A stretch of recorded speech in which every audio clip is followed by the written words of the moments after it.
Et il y a Batman. Attention.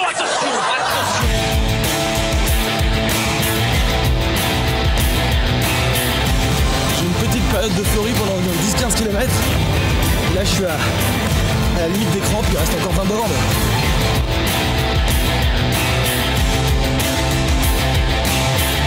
Je suis supporter et journaliste. Voilà, je sais pas si ça s'associe. Il y en a qui ne le veulent pas associer ces deux mots. Moi je suis supporter avant tout et je ferai en sorte que ça continue.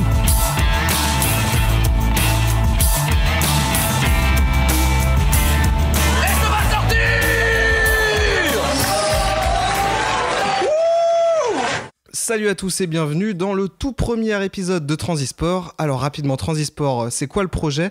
C'est un podcast d'interview comme il y en a des dizaines, sauf que nous on va discuter sport avec plusieurs personnalités, sportives ou non. L'avantage c'est que les interviews ne seront pas guidées par la polémique, l'actu, la limite de temps comme on peut voir dans les émissions de sport plus traditionnelles. Et avec moi pour interroger notre invité du jour, le grand Octave Odola. Salut Octave. Salut Anthony. Et maintenant que les présentations sont faites, on va diriger nos yeux et vos oreilles vers celui qui est en face de nous, le journaliste de France TV Sport, Pierre-Étienne Léonard. Bonjour Pierre-Étienne, ça va ? Salut les mecs, enchanté. Alors, le grand, c'était pour sa taille, Octave ? C'est exactement ça. D'accord, c'est pas ce que j'ai aperçu en premier quand je l'ai vu. C'est vrai, compris. Et donc comme c'est toujours un peu difficile de présenter quelqu'un sans oublier quoi que ce soit, on va te laisser le soin de te présenter aux auditeurs. En fait, t'as pas fait tes fiches, c'est ça ? Ouais, c'est ça. Moi, je suis Pierre-Étienne Léonard, journaliste sportif. Parce que je fais du journalisme sportif et aussi parce que je fais du sport quasiment au quotidien. J'étais un ancien joueur de tennis jusqu'à l'âge de 12 ans. J'ai fait sport-études tennis, notamment dans le team Daniel Contet. Et ensuite, j'en ai eu marre. J'ai fait un peu de foot et derrière, j'ai enchaîné surtout avec de l'athlétisme. Je suis allé jusqu'au niveau championnat de France. Et derrière, j'ai fait quelques années de d'aventure à travers la planète, notamment au Groenland, qui est un souvenir de sport impérissable. Et derrière, j'ai enchaîné avec un peu de rugby. Et là, depuis quelques années, depuis 5 ans maintenant, je fais du crossfit. Ouais, voilà. Donc, et un peu d'ultra trail, mais je me traîne un peu. Et donc, voilà, c'est compliqué avec toutes les responsabilités au boulot. Vous vous rendez pas compte, j'ai moins le temps de m'entraîner aujourd'hui. Ouais, donc, pas journaliste sportif parce que sportif raté, du coup. C'est non, pas ce cliché journaliste là, sportif parce que passionné de sport. En fait, j'ai un profil atypique parce que j'ai commencé ma carrière à France Télévisions en tant que en charge des droits et des acquisitions sous l'autorité de Mathieu Ficot. Donc, j'étais vraiment dans la partie recherche d'événements ou négociation de contrats. Et j'avais au quotidien les journalistes du service des sports qui voyageaient, qui revenaient de missions, qui étaient plutôt enjoués de leur style de vie. Moi, je les enviais un petit peu. C'est vrai qu'à cette époque, je faisais beaucoup de sport, donc c'était compliqué aussi. Et par la suite, j'ai démissionné. Au bout de 3 ans et demi de CDI, j'ai démissionné. J'ai fait 3 ans de congé sans solde. J'ai fait l'école au CFPJ rue du Louvre. Et j'ai rapidement enchaîné des piges parce que j'avais des contacts dans les médias de la place parisienne et ils m'ont tout de suite aidé. J'ai commencé notamment à Motors TV. Et Motors TV, je peux vous dire que j'y connais rien en bécane, en moteur, en mécanique et tout ça, mais ça m'a permis d'enchaîner des reportages et j'ai pris beaucoup de plaisir aussi à commenter des épreuves très variées, des courses de bateaux, de motos un peu bizarres, de bobsleigh, j'ai fait beaucoup de choses très différentes et ça m'a donné le goût à continuer. Et puis j'avais forcément mis un pied à France Télévisions, donc j'ai réussi après 6 années de pige à être embauché par la suite en CDI et depuis je m'éclate toujours autant. Et justement, France Télé, c'est pour ça que le grand public t'a découvert un petit peu du coup en 2013. Promis, on va pas faire toute l'émission là-dessus. C'est un très bon souvenir aussi pour moi. Mais du coup, on a entendu quelques-unes de tes interventions il y a quelques secondes dans l'introduction. Mais pour ceux qui n'ont pas fait attention, petit florilège du passage. Sur France 2, par exemple, ils ne diraient pas ça. Une rencontre interminable. Non, ça ne se dit pas. Bon, messieurs, ça serait bien de conclure quand même. Non, ça non plus. Sur France 2, on ne dit pas qu'on se fait chier. Et moi, pendant ce temps-là, je commente le coup 6. Et moi, pendant ce temps-là...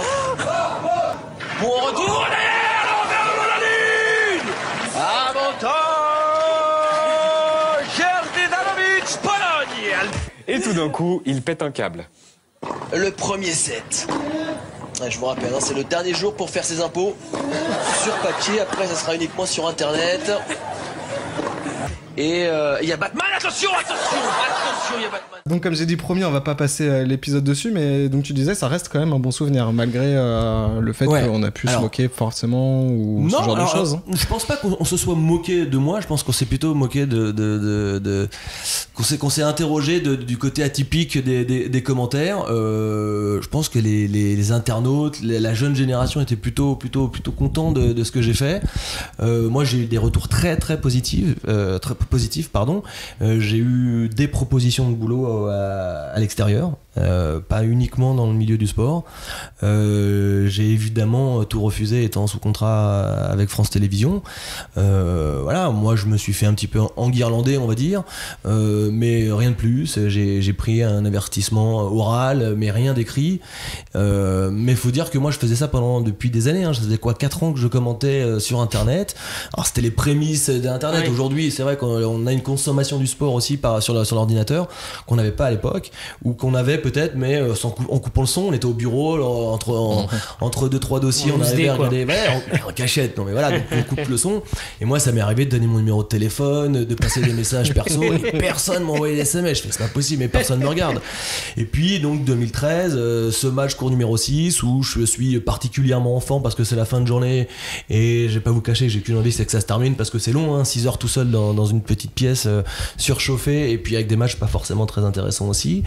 Et je décide de le faire peut-être de manière un peu plus enjouée que les autres, mais le réalisateur me lance des défis, me demande de placer des mots, les caméramans me sortent les plans les plus divers et variés, et tout ça monte, et c'est vrai qu'on se met pendant 3-4 heures à se marrer tous ensemble. À l'issue du match, ils m'appellent dans le car régie, et puis tout le monde m'applaudit, puis je remercie tout le monde parce qu'on avait, moi aussi j'avais quand même pas mal échangé avec les techniciens, et puis voilà, et depuis rien. Et puis une semaine après sort ce petit résumé bien fait, hein, de la part du petit journal.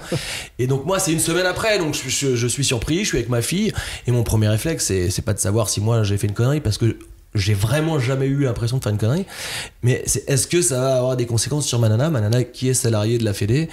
Et je suis convoqué le lendemain matin par le directeur des médias, en l'occurrence il s'appelle Michel Grache à la Fédé, et qui m'applaudit dans son bureau, me félicite, et qui dit que de toute façon ce que j'ai fait c'était remarquable, parce que ça l'a fait beaucoup sourire et que ça a apporté un 109. Évidemment pas à l'antenne, hein, mais je parle des commentaires sur internet, et je pense qu'aujourd'hui les médias qui diffusent de plus de sport sur internet, c'est pas le même profil de téléspectateurs, et qu'il faut aussi de temps en temps tenter des choses. Des fois on se rate, des fois ça marche, et en l'occurrence j'ai pas l'impression de m'être beaucoup raté sur ce match là. Ok, et est-ce que tout ça tu nous as un peu expliqué le contexte, mais est-ce que tout ça c'est prémédité? C'était prémédité de ta part, ou c'est venu pendant le match, c'est venu parce que c'était le dernier match de la journée, comme tu l'as dit, ça s'est non, passé... ça aurait pu l'être, en sachant qu'aujourd'hui les réseaux sociaux reprennent tout ce qu'on fait. En 2013 c'était pas le cas. En 2013, puis d'ailleurs c'est pas les réseaux sociaux, là c'est le petit journal qui s'est emparé de cette affaire. Franchement, moi c'est pas prémédité, comme je vous le disais en préambule, c'est que moi je donne mon numéro de téléphone, je donne le numéro de téléphone de potes, et les retours que j'ai, c'est sur Twitter ou sur Facebook, les messages, c'est des gens qui au contraire me poussent. Ah tiens, est-ce que tu peux demander, là j'ai envie de me marier avec un tel, ou je l'aime, est-ce que tu peux... Et donc il y a des interactions comme ça, et puis moi je le fais naturellement, et ça me gêne pas, et j'ai pas l'impression... J'ai fait la demande en mariage, alors pas à l'occasion de Roland-Garros, mais sur un match de rugby du tournoi Destination que je commente régulièrement depuis de nombreuses années sur TV5 Monde. J'ai fait la demande en mariage de mon papa, qui s'est remarié il y a quelques années. Voilà, il était au Portugal en train de regarder le match des tournois Destination avec sa future fan, donc, et il l'a appris à la télé, et devant avec une petite bande de potes, voilà, donc comme quoi ça peut marcher aussi. Hein. Donc j'étais prêt à tout. Ouais. Ok, et justement, tu disais que t'as été un peu enguirlandé, mais t'as pas eu l'impression d'être barré de certaines antennes ou quoi après ça? Non, ouais. Alors le premier réflexe c'était attention, t'as fait une connerie, ça va peut-être mal se passer pour toi. On va réécouter le match, parce forcément ils avaient écouté que les extraits qui étaient sortis. Et puis voilà, le lendemain je suis convoqué et on a réécouté les extraits. Voilà, c'est pas bien ce que t'as fait parce que tu nous as pas tenu au courant de ce que tu faisais. Sauf que je le faisais depuis 4 ans. C'était pas ce jour-là, peut-être ce match-là plus particulièrement, mais en l'occurrence ça faisait 4 ans que j'avais un peu ce style de commentaire à Roland-Garros, et que ça faisait 4 ans que tous les ans on me demandait de revenir. Et donc évidemment personne m'écoutait, je suis pas dupe non plus, mais à aucun moment j'ai voulu trahir qui que ce soit ou faire le buzz, ça c'était absolument pas calculé. Et tu te dis pas qu'avec le recul, quand même, ce jour-là, t'avais été un petit peu trop loin ou ce genre de truc, t'as pas de regret particulièrement? Non, j'ai aucun regret. Je vais pas te cacher qu'aujourd'hui, je pense qu'il y a certains médias, comme le site internet de France Télévisions, qui peut être intéressé par des commentaires un petit peu en décalé. Il y a des chaînes de télé qui le font. Canal+ a proposé pour le PSG Marseille des commentateurs différents. Voilà, je pense que France Télévisions va peut-être à terme faire ce genre de choses aussi. Et j'aimerais bien, moi, en être, parce que commenter, c'est transmettre des émotions et c'est aussi raconter une histoire et parfois le spectacle se suffit à lui-même mais parfois non, et ou peut-être on vient aussi et parfois écouter d'autres choses. Donc alors évidemment il y a des blagues, évidemment il y a des conneries, mais il y a aussi de l'info et oui, c'est ça que j'allais te demander, c'est est-ce qu'on peut avoir ce style et en même temps rester journaliste en fait, ou est-ce que c'est que du pur divertissement, ou voilà, enfin comment c'est le plus dur. En fait, je me suis peut-être aussi inspiré de Cyril Hanouna. J'ai bossé avec lui pendant 3 ans je crois sur Tennis Club, et il a un style atypique, il me pousse dans mes retranchements, je crois que je fais un reportage en rap, enfin en slam avec lui, je chante, je dépasse le cadre de travail que je m'étais imposé un peu à cause ou grâce à lui, et je me lâche et ça plaît à toute l'équipe et l'émission s'y prêtait. Ensuite sur l'émission il y a Fabrice Eboué, l'humoriste, qui est invité, ça se passe bien. Cyril était avec moi au Tinel et Conta, il faisait du tennis avec moi quand on était tout petit du côté de Vincennes. Et donc il est invité par France Télévisions, donc il est sur le plateau, je suis en plateau avec lui, on déconne. Puis à l'issue de l'émission, il me dit qu'est-ce que tu fais ? Je dis moi je vais sur le cours Suzanne Langlaine, je vais commenter des matchs pour internet. Et lui il me dit moi je suis invité en loge par France Télévisions, mais sur le central, et en l'occurrence je préfère aller sur Suzanne Langlaine parce qu'il y a Venus Williams, voilà. J'ai dit écoute, moi le seul truc que je peux te proposer c'est que tu viens dans ma loge, moi je commente, mais voilà.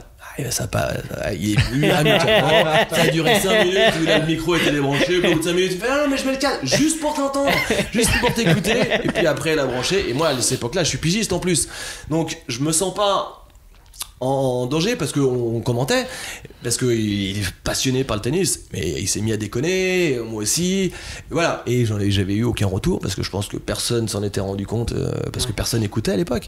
Et voilà, c'est parti. Voilà, il y a quand même quelques petites péripéties, et puis il y a d'autres journalistes aussi de France Télévisions qui avaient un ton un peu plus léger sur les commentaires sur internet. C'est difficile de commenter tout seul pendant des heures, qui sont souvent sur les matchs annexes, donc des joueurs qui sont beaucoup moins connus, qui ont moins de talent et qui de temps en temps proposent un spectacle de faible qualité. J'ai envie de dire, dans le sport on survend souvent l'événement qu'on diffuse. Là Roland Garros, comme on diffuse tous les matchs, moi j'étais pas dans le concept de survendre ce que j'étais en train de commenter, et plutôt de dire la réalité des faits, voilà. Donc ça change par rapport à d'habitude où c'est vrai qu'on travaille pour une chaîne et qu'on est là pour embellir le spectacle qui est proposé.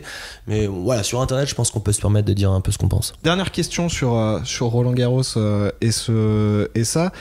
C'est quoi cette passion pour Batman ? Parce qu'il y a eu ce moment-là, mais j'ai récupéré d'autres lives où tu ressors des attention, il y a Batman aux Jeux Olympiques en VTT. Je l'ai ressorti. Faut pas le dire parce que oui. Bon, en fait, évidemment que cet épisode a eu des conséquences. Je pense qu'on a eu moins confiance en moi, ou on a eu peur de me mettre à l'antenne. Donc ça a eu des conséquences quand même. Le fait de faire cet épisode Roland Garros a eu des conséquences pour moi, où voilà, j'ai dû reprouver, passer par la case reportage pendant de nombreuses années, et voilà, avant de se faire reconfier un direct. Aujourd'hui ça se passe très bien,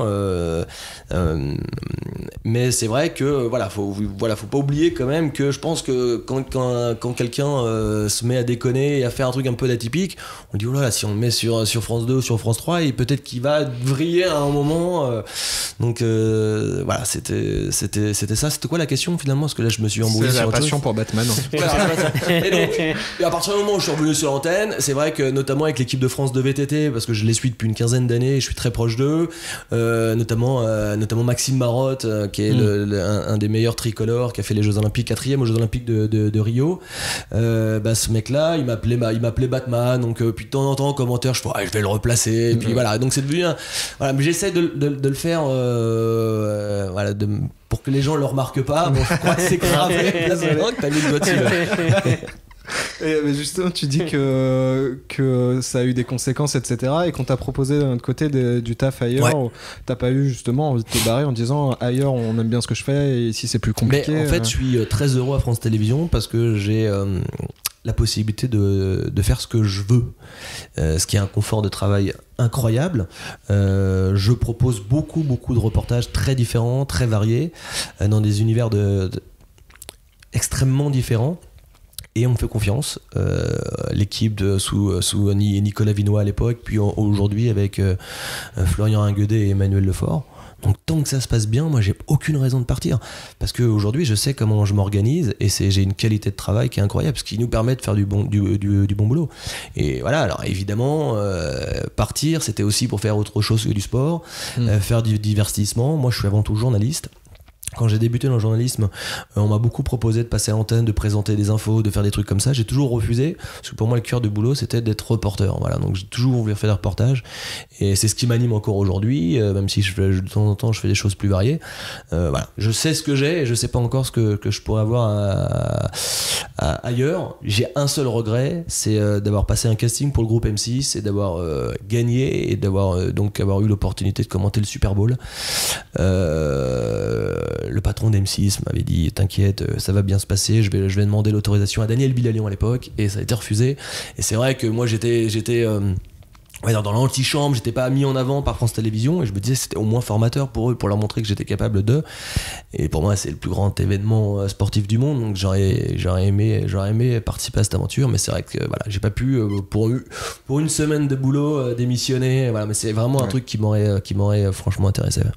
Bon, peut-être que France Télé va avoir les droits un de ces jours. On les avait pendant des années. Moi, j'ai beaucoup bossé sur le foot US, notamment sur France 4. Et ça coûtait pas cher à l'époque. Et aujourd'hui, avec la multiplication des médias en sport, c'est vrai que le Super Bowl, il y en a beaucoup qui le veulent, et avec des moyens financiers plus importants. Et puis, on suit pas la saison. Donc, c'est vrai qu'il y a des médias qui sont plus crédibles aussi dans ces sports. Donc, je parlais justement des extraits de 2016 que j'ai vus. On voit la fin de course, elle est disponible, je crois, sur YouTube en VTT. Et vous commentez la fin de course. Et tu peux me tutoyer. Oui, pardon. Tu commentes. Toi, alors là, c'est le réflexe de la télé. À la télé, on nous demande de voyer les gens. Mais je le connais, pourquoi j'ai été obligé de le voyer ? Moi, j'ai beaucoup de mal. Et je me fais engueuler. Non, mais c'est vrai. On a un réflexe quand on bosse de vous voyer. Et je pense qu'aujourd'hui, sur Internet, on est obligé de tutoyer, on va pas mentir aux gens, on se tutoie dans la vie de tous les jours, il y a aucune raison de se vouvoyer. Et à la télé, moi ça me gêne parfois. On m'a déjà engueulé en direct parce que je tutoyais le sportif, sauf que le sportif je le côtoie, il y en a certains que je côtoie même amicalement et tout ça. Et j'arrive pas, j'ai pas le réflexe de vouvoyer. Et t'as l'impression que ça évolue un peu les mentalités, ou ça reste toujours très carré On nous demande de vouvoyer, ouais. Alors moi quand je fais des reportages, je m'en fous, je tutoie et puis je sélectionne juste la réponse. Mais c'est vrai qu'en interview c'est parfois compliqué. Et je sais pas, il faut créer de la distance, mais ça j'aimerais bien voir sur un média herdien comme France Télévisions, est-ce que le tutoiement pourrait choquer des gens, peut-être, je sais pas, ça dépend aussi de la cible de l'émission dans laquelle on travaille. On parlait tout à l'heure de ce que tu faisais sur le web. Il y a une énorme différence entre le web et l'antenne, enfin, c'est-à-dire, est-ce que toi tu vas te brider ou vraiment adopter un style différent à l'antenne, ouais. Est-ce que et pourquoi, parce que c'est un autre public, parce que c'est des exigences, même pas. Pourquoi en fait? Je pense que c'est ce phénomène d'imitation, de pression, mais inconsciente, hein. C'est-à-dire que moi on m'a jamais dit il faut que tu fasses comme ça, ou sois toi-même. On me dit rien, on me dit voilà, c'est toi, on a confiance en toi. Et c'est vrai que peut-être qu'à France Télévisions on n'a pas envie forcément de faire des choses très différentes de voilà, et peut-être par peur aussi, mais je suis persuadé qu'aujourd'hui ça a sa place, hein. Ouais. Moi j'essaye de temps en temps sur les Pas de France de VTT, là je fais une émission de 52 minutes. Le profil des athlètes qui sont un peu tout casse-cou et un peu foufou me prête aussi à jouer avec eux. J'ai fait des clips avec eux, je les ai fait danser dans les jacuzzis, dans les hammams, et voilà. tant qu'on me laisse faire ce que je veux, c'est bien. Et c'est vrai que sur un direct, j'ai plus de pression que sur un direct sur internet. Je sais pas pourquoi. D'accord. Ça devrait pas. Ouais. Ça devrait pas. J'ai commenté au Championnat du monde de VTT, des courses sur internet. Je mets la même exigence.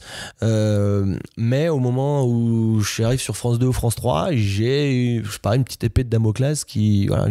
Après, tu sens le déclic au moment où ça passe à l'antenne. Je sens que c'est à ce moment-là qu'il faut pas vriller et que. Voilà. Mais après, ça ne m'empêche pas d'avoir dit des conneries au Championnat du monde de VTT sur France 2 ou France 3. Hein. Oui.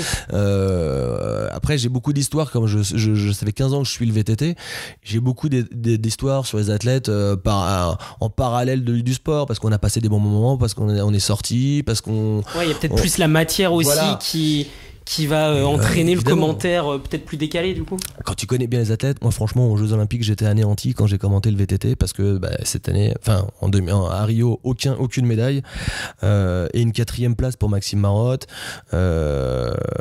avec un Julien Absalon absolument pas au niveau et j'étais anéanti parce que ce sont des gens que j'apprécie énormément. Pauline Ferrand-Prévôt, il y avait Perrine Clausel aussi, et aucune médaille et là je savais pas comment, j'avais plus envie de faire la fête. Et je sais pas si ça a entendu à l'antenne, mais j'étais. Alors je te confirme que non, quand il y a l'arrivée des VTT chez les hommes, non, justement tu cries et Laurent Luyat il essaye de reprendre la main parce qu'il y a le hand à côté et il n'y arrive pas. Et justement en fait est-ce que c'est ça, c'est que le fait de mieux connaître les gens, ça va te mettre entre guillemets un peu dans une transe et être à fond dans le commentaire plus que. Ouais, je suis persuadé qu'on commente mieux un sport qu'on connaît bien. Alors le connaître, c'est évidemment pour moi le pratiquer. C'est possible qu'aux prochains Jeux Olympiques je commente un autre sport. Voilà, moi je pratique plein de sports et j'ai envie de découvrir, déjà de connaître les règles, connaître le fonctionnement aussi sur un cours, par exemple, les stratégies, pour apporter aussi un plus aux commentaires, parce que j'avais eu l'habitude de commenter tout seul sans consultant. Donc j'avais aussi ce rôle peut-être d'accompagnateur pour comprendre il y a certains qui connaissent pas les règles du sport. Et puis je mets de l'affect. Peut-être qu'il faut pas, il y en a certains qui veulent pas mettre d'affect. Moi je mets de l'affect dans mes commentaires, et ça continuera parce que c'est ce qui me plaît et c'est ce qui plaît aussi à quelqu'un, aux téléspectateurs ou aux auditeurs, et ça plaît pas à tout le monde. Mais franchement, je vois rien à foutre de plaire à tout le monde, parce qu'on n'y arrivera jamais de toute façon. Et est-ce que ce serait pas justement peut-être un espace de liberté plus grand, je dirais, dans le journalisme sportif? T'as le commentaire où là tu vas pouvoir être beaucoup plus dans l'empathie, ou beaucoup plus très très proche de l'athlète, chose que tu pourras peut-être moins être quand tu seras reporter, même si il y a des portraits, il y a des choses. Alors j'ai refusé des portraits. On m'a demandé de faire le portrait quand tu connais trop la sportive, personne, c'est peut-être compliqué, parce qu'elle était en dépression. Voilà, la sportive, je l'avais eu au téléphone avant. Elle allait vraiment pas bien.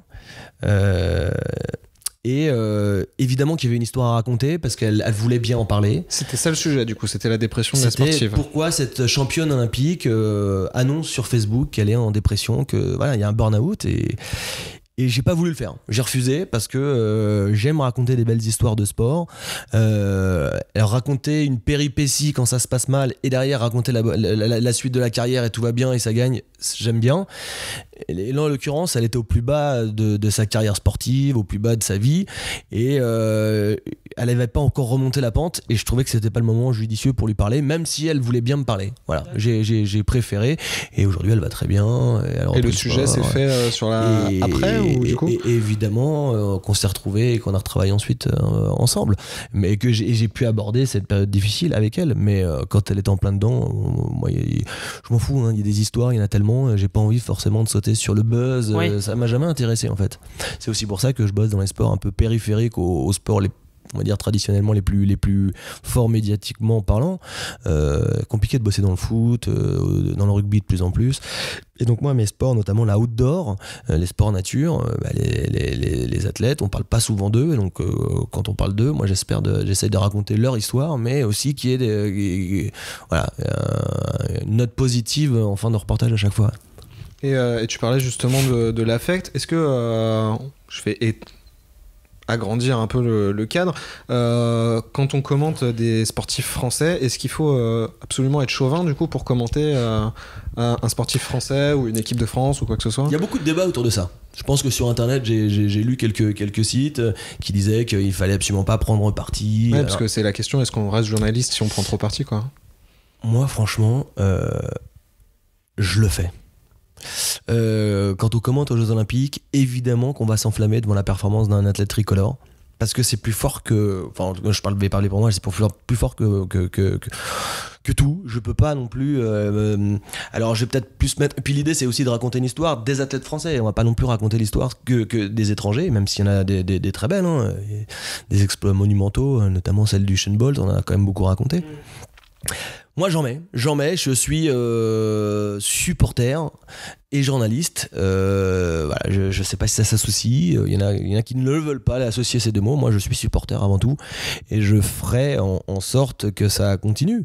Il y a des médias qui ne veulent pas qu'on commande de cette manière, mais sinon moi France Télévisions on me laisse faire. Oui, c'est la France Télé, alors après le plus compliqué c'est quand il y a en Coupe d'Europe de rugby par exemple de commenter deux clubs français, le but c'est d'être le plus neutre possible. Et ça c'est très compliqué. Mathieu Lartaud l'a fait dernièrement pour le match Racing Toulouse. C'est compliqué de trouver un juste milieu, hein, parce que forcément on va s'enflammer devant l'équipe qui gagne, puisque forcément elle propose un jeu plus attrayant et en tout cas plus efficace, et voilà. Mais prendre parti pour les athlètes français, ouais, moi ça m'a paru évident. Oui, et tu penses que c'est mais je fais très attention. Voilà, et tu penses que c'est, je veux dire, limite obligatoire pour avoir un bon commentaire, je veux dire, dans ce contexte-là, où tu peux comprendre que ça puisse agacer que ce soit des téléspectateurs ou des observateurs, quoi, d'être chauvin quand on commente. Alors après, faut savoir que le téléspectateur, quand il regarde du sport, c'est avant tout pour soutenir un athlète français aussi.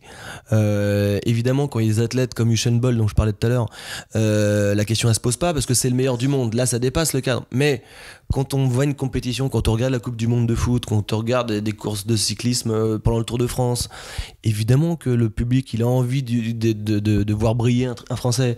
Et évidemment, pourquoi il le veut, c'est aussi parce que le commentateur il met l'accent là-dessus, sur la possibilité de l'échappée de Bardet, d'Alaphilippe. On raconte une histoire pour que la mayonnaise elle prenne, que le téléspectateur soit un petit peu pendu à la suite de l'histoire, et ça fait partie de la dramaturgie d'un commentaire. Ouais. Mais le plus dur pour moi, c'est quand il y a plusieurs athlètes que je connais très bien, notamment dans le VTT, c'est de pas en faire trop au détriment d'un autre, parce que j'essaye de parler de tous les athlètes, d'avoir un mot pour tous pendant la course, voilà, même si souvent on voit que ceux qui sont devant, hein. Donc dans ce cas-là moi je leur conseille de faire celui qui a pas trop de chance de jouer le podium, de au moins jouer le premier tour, comme ça je m'enflamme sur lui, je parle de son chien, de sa femme, de tout, et... Mais là ça nous ramène au sketch le sketch des inconnus sur Stade 2, quoi. Et pourquoi en France on a justement toi t'as un peu une culture entre guillemets de l'émotion où tu vas aller très dans l'affect, etc. Et c'est pas un truc qu'on a beaucoup en France, de s'enflammer forcément. Et moi je pleure augmenter beaucoup, un peu le ton. Moi je pleure beaucoup sur les événements sportifs auxquels j'assiste en direct, hein, c'est plus facile, hein, à la télé un petit peu moins, mais ouais, ça m'est arrivé régulièrement d'avoir des larmes devant une performance, devant un esprit collectif, devant un exploit. Et ça, tu penses que ces émotions-là, on peut les avoir pourquoi? Enfin, toi, tu les as parce que t'as pratiqué ce type de sport et que du coup, tu les sens, ou n'importe qui pourrait sentir je pense ça. On est tous sensibles à sa manière.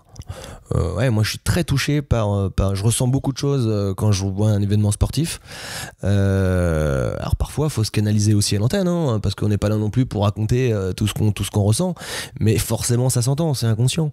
Moi quand il y a de l'affect, ouais, je suis touché quand au championnat du monde de VTT, Loïc Bruni, le niçois, que j'ai connu très jeune, devient champion du monde. Ouais, j'ai la larmichette parce que je le connais depuis qu'il est junior, qu'on me l'a présenté comme le petit jeune le jeune descendeur qui monte, et donc je le suis à distance, mais je le suis, et fatalement je suis ému.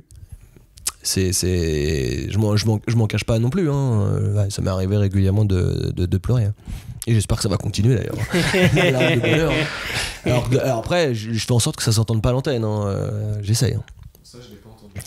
Ouais, attendez qu'il y ait une médaille au JO de Tokyo en VTT.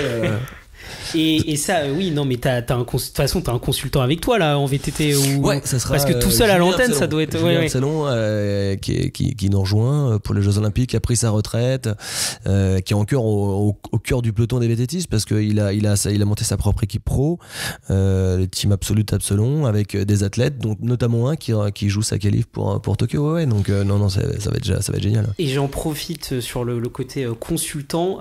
Alors je sais pas si c'est le cas avec Julien Absalon, mais est-ce qu'on arrive à faire la part des choses quand toi, des athlètes que tu as connus, que tu as suivis, parfois il y a eu des relations extra-sportives amicales et qui deviennent consultants avec toi, est-ce qu'on arrive à faire la part des choses ou est-ce que tu joues là-dessus, tu vas jouer sur cette complicité hors caméra pour ton commentaire, quoi. C'est naturel, évidemment que c'est mieux de bien s'entendre, mais non, on reste dans un cadre bien défini. L'intérêt du journaliste, c'est de raconter une histoire et de, on va dire, expliquer aux gens la dramaturgie, ce qui va se passer. Voilà, parce que c'est aussi prendre de laisser les téléspectateurs attendez jusqu'à la fin, parce que là, ça peut bien se passer potentiellement, l'équipe de France. Le consultant, il est là pour apporter un vrai regard technique et nous apporter une plus-value que nous, on ne maîtrise pas. Parce qu'aujourd'hui, le sport de haut niveau, dans tous les sports, c'est une somme de détails. Et ces détails-là, le consultant est là pour nous les expliquer. Parce qu'il y a une zone d'ombre qu'on ne connaît pas. Pourquoi ce sportif arrive à se sublimer à ce moment-là? Quel geste technique? Par quelle manière? Et souvent, un consultant est un sportif de très très haut niveau avant. Parce que la notoriété est importante aussi quand on est consultant, pas seulement le niveau sportif, la notoriété aussi, et les meilleurs sportifs sont pas forcément les meilleurs consultants, faut le savoir aussi. Oui, pourquoi du coup la notoriété est importante quand parce qu'on fait de l'image. D'accord, ok. On fait de l'image, que ce soit en télé ou même en radio, hein. Là c'est pas de l'image, mais en l'occurrence avoir un nom, potentiellement ça intéresse peut-être plus les gens, même si on se rend compte à la longue que certains consultants qui ont beau avoir gagné des titres incroyables sont pas forcément les meilleurs. Voilà. Mais après, la notoriété, il y en a qui aussi l'ont obtenue en se dopant. Faut le savoir, faut le savoir aujourd'hui, hein. Et je sais que c'est Martin Fourcade qui s'était exprimé là-dessus. Il partait du principe où tous ceux qui se sont dopés, il y en a beaucoup qui derrière, en seconde carrière, sont consultants pour les chaînes de télé, radio ou même presse écrite. Et c'est pas bien parce qu'ils ont triché et donc ils ont volé des titres, ils ont volé forcément une notoriété à beaucoup de gens qui aujourd'hui pourraient très bien s'exprimer en tant que consultants et à qui on n'a pas donné leur chance, hein. Ouais. Oui, on a. Tu voulais balancer des noms. Non, je peux pas t'en balancer. Du coup, on parlait de la radio justement. Est-ce que tu penses que ça serait plus simple pour toi de commenter à la radio où on a l'impression que c'est plus libre, où on pense il y a certaines personnalités à la radio qui pètent aussi des câbles sur n'importe quel, sur des buts, Eugène Sacomano, ce genre de choses, quoi. Donc moi j'en ai fait de la radio, j'ai bossé pour RTL L'équipe pendant plusieurs années quand j'étais pigiste. Ouais, ça me plairait de bosser en radio, franchement. Est-ce qu'il n'y a pas des pompes aussi, parce que avec France Info maintenant, je sais pas, je les sollicite pas en tout cas, parce que je suis engagé à 100% pour le service des sports et pour Stade 2 et tous les sports et le plus de direct possible. Mais voilà, mais ouais, c'est un média qui me plaît énormément parce que je pense qu'on peut dire plus de choses, parce qu'il y a quand même plus de blabla qu'en télé où nous on essaie quand même de mettre beaucoup d'images de sport, notamment sur France Télévisions. Il y a d'autres médias où ça papote beaucoup, hein, sur les autres chaînes, mais ouais, je pense qu'en radio il y a moyen de raconter plus d'histoires annexes au match, parce que concrètement le téléspectateur, pendant qu'il y a un carton, il y a un mec qui est en train d'être soigné, on va pas raconter ce qui se passe concrètement. Le mec il est en train de se faire découper le strap, on va lui mettre autour de la cuisse. Là, pendant ce temps-là on peut apporter vraiment une histoire, voilà. Ok, et autre question, est-ce qu'il y a des personnes que tu aimes bien écouter justement, parce que des personnes qui ont ton style de commentaire, on n'a pas énormément en France. Est-ce que du coup tu te dis tiens, il y a tel match qui va être commenté par telle personne, du coup je vais regarder ce match Non. Je suis pas du tout attaché aux commentaires des gens parce que j'ai des enfants, donc souvent les matchs on mange, ils sont encore à table, donc le son est coupé. Non, moi j'étais passionné par les commentateurs sud-américains et notamment les commentateurs américains en NFL. J'ai beaucoup écouté sur mon ordinateur les commentaires américains du foot US, et c'est vrai que c'est. Alors après, est-ce que c'est resté dans un coin de ma tête et j'essaye d'une certaine manière d'imiter à distance, peut-être. On est toujours un petit peu. Et qu'est-ce qu'ils avaient qui te plaisait? Bah, il s'enflammait énormément. Alors, quitte à en rajouter de temps en temps, mais c'est vrai que quand on a un but sud-américain, on en a tous entendu dans les zappings, ça nous fait marrer, on a le sourire. Et ben en France, on le fait pas, ou alors si on le fait, on sait que c'est travaillé et que c'est fait en sorte pour faire le buzz. Et pourquoi il n'y a pas justement ce truc-là en France? Parce qu'il y a ce mimétisme entre journalistes qui est bien présent, je pense, sincèrement. Aujourd'hui, si tu me confies un match de foot, est-ce que je vais avoir envie de faire différent pour faire différent? Non, j'aurais envie de commenter comme je le fais sur les autres sports, mais j'aurais pas forcément envie de dépasser le cadre que je m'impose, parce que c'est vrai, c'est ça qui est dommage. C'est qu'en fait on s'impose un cadre de travail, un cadre de commentaires, mais personne nous l'impose, hein. Moi, on m'a jamais dit il faut que tu sois comme ça, c'est inconscient, donc c'est peut-être même encore plus latent, tu sais que derrière tu vas prendre une torgnole. Faut que tu ailles dans des écoles de journalisme pour apprendre justement à lâcher totalement prise. Ouais, mais faut savoir que celui qui décide au bout du compte, c'est le rédacteur en chef ou c'est le directeur des sports. Mais non, je pense qu'aujourd'hui, avec la multiplication des médias, je pense qu'aujourd'hui on a tout intérêt à avoir un ton différent, parce que ça peut plaire aussi, et ça peut aussi permettre de passer des bons moments.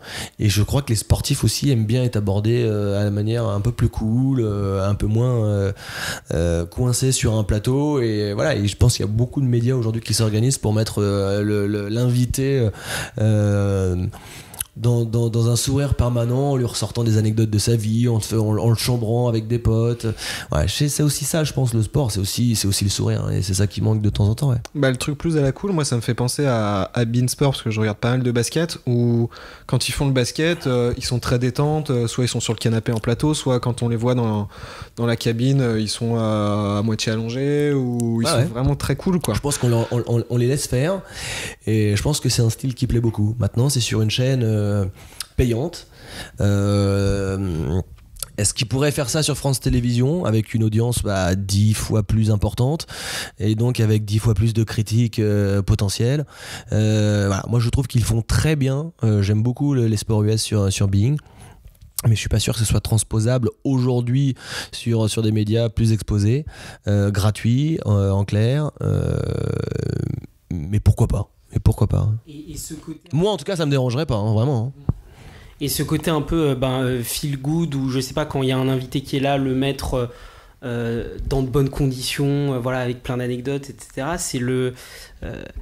C'est selon toi, c'est le meilleur moyen de faire ressortir quelque chose de sympa de l'interview, enfin voilà, ou... Le sportif, faut dire qu'il est souvent bridé, hein. Il a des choses qu'il a pas le droit d'aborder. Nous, quand on invite sur le plateau de Stade 2 des joueurs de rugby de l'équipe de France en plein tournoi à destination, qui viennent souvent après une défaite, évidemment qu'ils sont pas là pour balancer ce qui va pas, et pourtant il y a des choses qui se passent dans le groupe, et le rôle de l'intervieweur, c'est de savoir alors qu'est-ce qui s'est passé, il y a eu embrouille, non, le sportif de toute façon il sait que lui il va rester dans un cadre bien défini avant, avec l'attaché de presse, avec l'entraîneur, ou ce discours. Et donc c'est peut-être pas, et donc du coup le plateau, c'est peut-être pas l'endroit pour le titiller.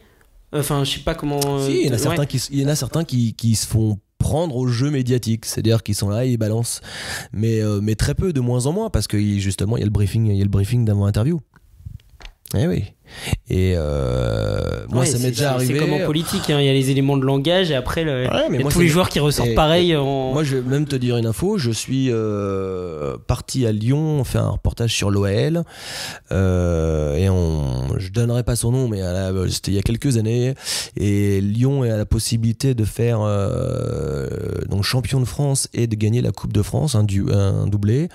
L'entraîneur en question, j'ai un rendez-vous avec lui et je dois revenir faire un petit bilan sur sa saison, qui est glorieuse, mais il risque de se faire dégager.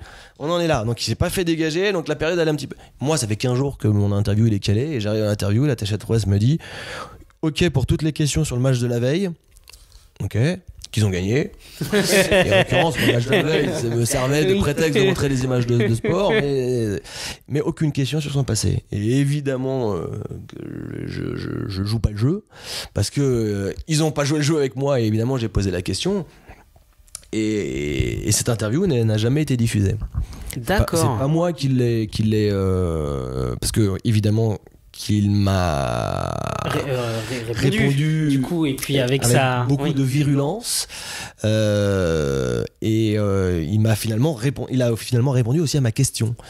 Et on a préféré, pour apaiser les relations avec le club, ne pas diffuser. Évidemment, moi je voulais que cette interview soit diffusée, parce que j'avais eu l'impression de faire mon boulot. Et c'est vrai que ce genre de comportement de ma part ferme des portes. Parce que ça veut dire qu'évidemment, après, pendant X mois, je n'aurais pas pu de toute façon avoir le moindre joueur ou l'entraîneur en interview. Donc, de temps en temps, être sincère, c'est pas bon pour perdurer et pour rester dans un sport. Donc il faut faire des concessions, et moi j'ai du mal, parce que j'ai un fort caractère, et donc c'est pour ça que je bosse pas dans le foot notamment. Ouais. D'accord. Ça va, tu t'entends bien quand même avec la direction, parce que si tu te fais engueuler quand tu poses des questions, quand tu commentes, ça fait beaucoup quand même. Là ça fait quelques années que je me fais plus engueuler. Alors soit je me suis assagi avec l'âge, ou alors il y a ce phénomène d'accoutumance à mon comportement. Non, mais en l'occurrence j'ai l'impression de faire mon métier, donc l'interview évidemment elle a été visionnée par ma direction, et il y a eu rien eu à redire sur mon comportement. Mais moi je pars du principe, si j'ai envie de poser une question, je vais la poser de toute façon. Donc je vais caresser dans le sens de poil pendant 10 questions. Oh super votre bilan. Voilà. Et à la fin, ouais. Oui, tu lui es pas rentré dedans direct non plus, quoi. C'est que t'as mis l'effort. Je l'ai fait à l'entourloupe. Et ça n'a pas marché pour autant. Ah non, je suis tombé dedans. Ok, on va passer du coup dans la dernière partie de l'interview. On a préparé un petit questionnaire qu'on va poser à tous les invités. D'accord. Qu'on va avoir dans ce podcast. Et donc voilà, on va commencer tout de suite. S'il y avait un sportif francophone que t'aimerais rencontrer, ça va être difficile parce que du coup t'en as rencontré quand même pas mal avec le temps, mais s'il y a un sportif francophone que t'aimerais rencontrer pour lui poser une question en particulier, ça serait quel sportif et quelle question du coup? Alors ça serait Kylian Jornet, parce que ça fait longtemps que je l'ai pas vu et qu'il vient d'être papa, et c'est pour savoir quand est-ce qu'il revient faire l'ultra trail du Mont Blanc. Voilà, parce que c'est un sportif extraordinaire que je suis depuis sa première victoire à l'ultra trail du Mont Blanc. J'y étais, je faisais un reportage sur quelqu'un d'autre, sur Nicolas Mermoux, qui avait fait 3e l'année d'avant, et là il abandonne 40 km après le départ, et je me retrouve, bon, merde, j'ai prévu un reportage sur un Français. Bon, qui c'est qui est en tête? Kylian Jornet. C'est qui? Et là, personne n'était capable de me dire, je sais pas, c'est un Espagnol, que de talent. Et aujourd'hui, c'est une star mondiale. Plus qu'un ultra trailer, c'est aussi un alpiniste incroyable, un skieur de pente.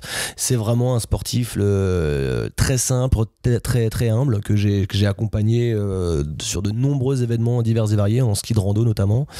Et ouais, j'aimerais bien faire un... Que t'as accompagné quand tu dis ça en reportage? En reportage, ouais, d'accord. Ouais. Okay. À l'époque, j'avais fait un reportage sur lui, je l'avais fait courir d'ailleurs une bagnole quand même, pour faire des belles images de lui en courant. Je pense qu'aujourd'hui il a rencontré plusieurs amis réalisateurs, et ils ont fait des images incroyables, notamment Seb Montaz, et aujourd'hui je pourrais plus jamais faire courir derrière le pot d'échappement d'une bagnole et me dire t'es ouf, t'es complètement dingue.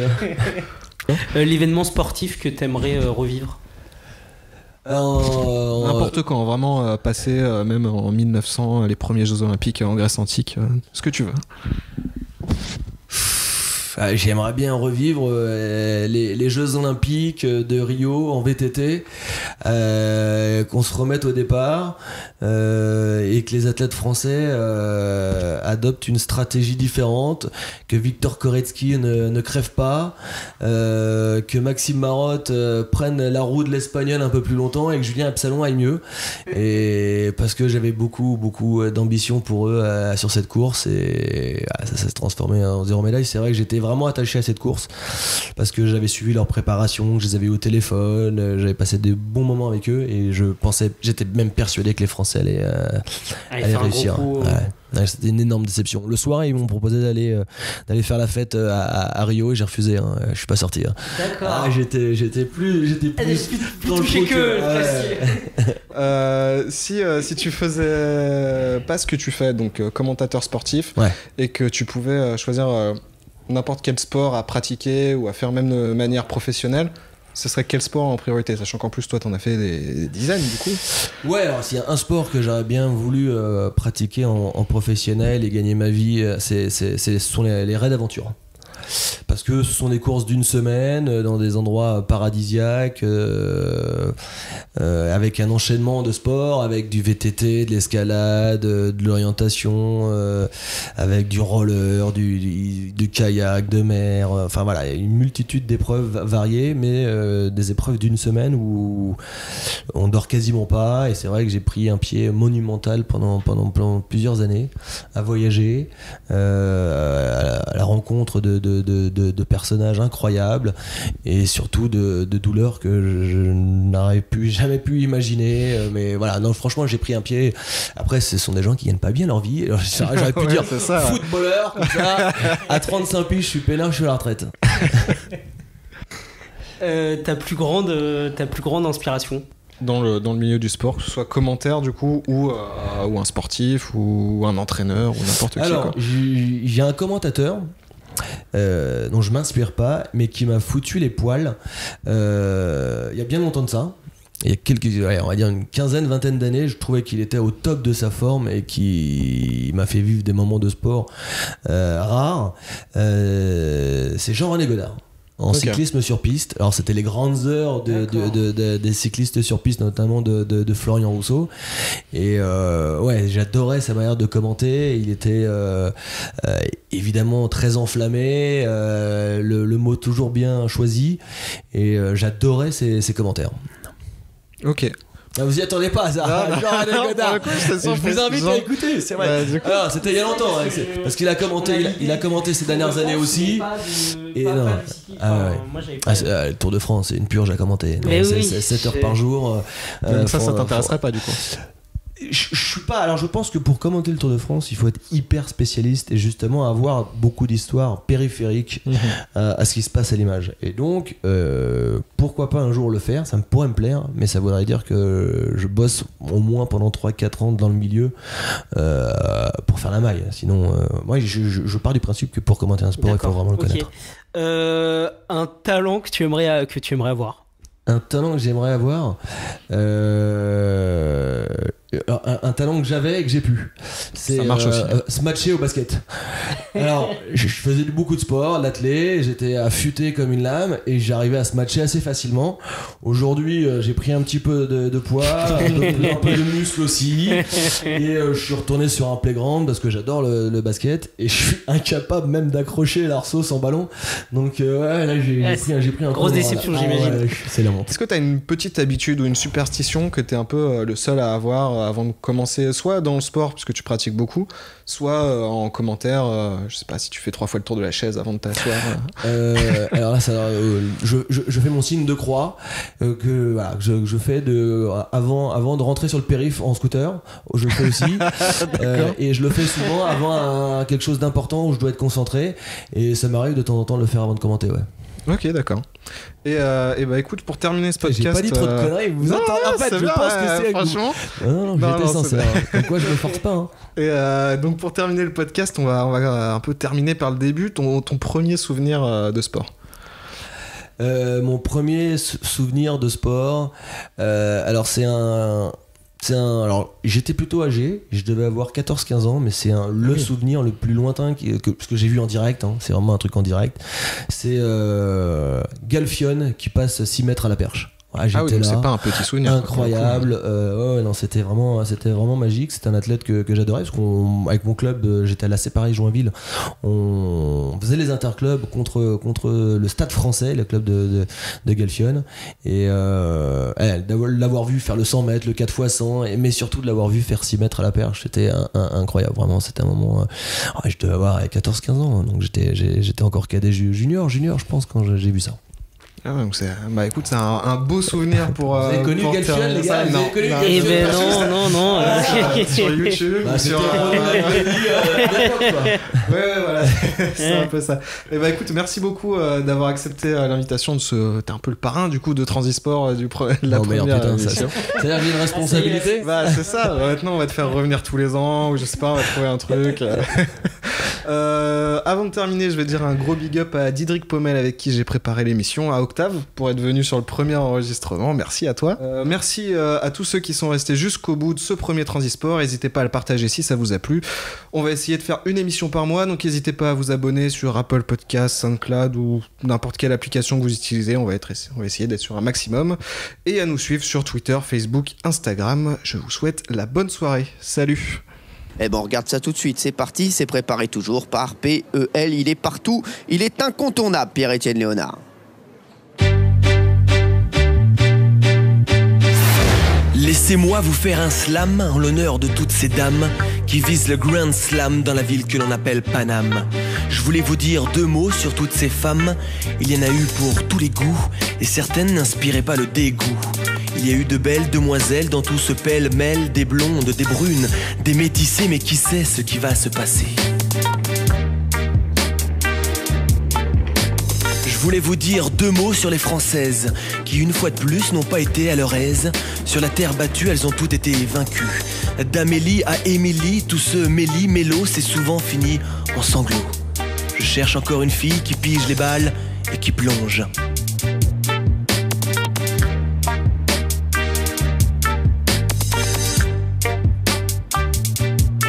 Dinara, on est avec toi pour tout ce que tu représentes. Montre en finale ce que tu as dans le ventre. De ton statut de favorite, beaucoup en doutent encore. Il ne te reste plus qu'un dernier effort. Pas de titre de grand chelem pour l'instant, alors si tu veux réussir, prends ton temps. Et surtout fais-nous plaisir. Pour te qualifier en finale, ton parcours fut exemplaire. Si tu veux continuer à nous plaire, tâche de ne pas faire les choses à l'envers. Koetavong au premier tour, puis Diachenko, Pavlyuchenkova et Aravan. Tu as toujours été en canne, Azarenka t'a fait le coup de la panne, et Sibulkova nous a séduit et tu l'as réduit comme une simple faire-valoir, et ce, sans le vouloir. Dans ce face-à-face, pas possible de se cacher, en espérant que sa blessure au pied ne vienne pas tout gâcher. Kuznetsova, s'il faut, force-toi, la finale c'est une occasion à saisir pour embellir ton avenir. À Roland, il y a du bonheur dans l'air, et si tu gagnes, tu sortiras de l'ordinaire. Pour arriver ici, ce fut indécis, mais tu as eu un grand appétit. Feuerstein pour débuter, Voskobaeva pour rigoler, et tu as bien enchaîné avec Sink, Radvanska et Serena. En demi, ce fut dur face à Stosur, mais la qualification te rassure. Dédicace à toutes ces femmes venues ici à Paname, plus que 2 filles pour un trône, Paris et toute sa faune. Et pour aller le plus loin possible, il suffit de croire que ce n'est pas inaccessible. Excusez-moi pour ce slam, mais j'aime les femmes qui s'enflamment. Oh là là, quel beau slam, hein. On a grand corps malade. C'est superbe. Lui, c'est petit corps fatigué, on l'appelle comme ça dans le métier. Pierre-Étienne Léonard, bien joué en tout cas pour ce slam. Il bosse Pierre-Étienne et merci à lui parce qu'il nous a fait des sujets formidables depuis le début de la quinzaine. Ce sera le dernier demain. On l'attend avec impatience, mon PEL. Allez, on va revenir donc chez les femmes. Il s'est passé beaucoup de choses. On a une finalité.